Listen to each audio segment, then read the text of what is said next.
Bonjour Guillaume. Bonjour Pierre. Bonjour Guillaume Marlène. Mogent, rédacteur en chef aux Échos. L'euro va fêter ses 20 ans en cette fin d'année. Il est désormais bien installé et pourtant on lui adresse toujours la même critique. L'euro a fait flamber les prix en France. C'est un mythe ou c'est une réalité? Eh bien, au risque de décevoir certains, c'est un mythe, Pierre, une fake news comme on dit aujourd'hui.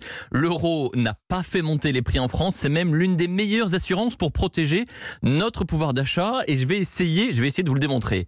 Les chiffres d'abord, ils sont éloquents. L'inflation depuis 10 ans, c'est 2% en zone euro en moyenne et c'est même moins en France, 1,7% seulement.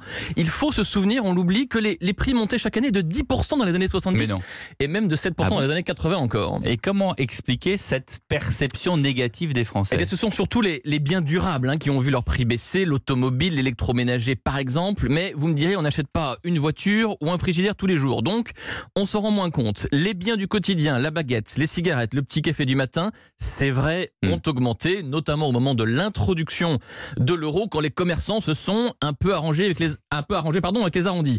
Mais cette hausse, elle est surtout due aux matières premières et aux différentes taxes. Et 2, elle n'est pas non plus déraisonnable quand on la regarde dans la durée.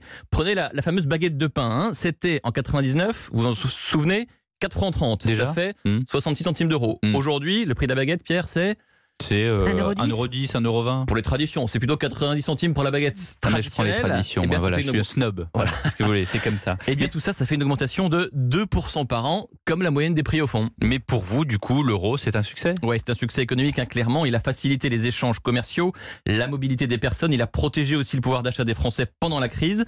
Si la croissance et les créations d'emplois n'ont pas été aussi fortes qu'on l'aurait voulu, ce n'est pas à cause de l'euro, c'est parce que nous n'avons pas attaqué de front toutes nos rigidités structurelles.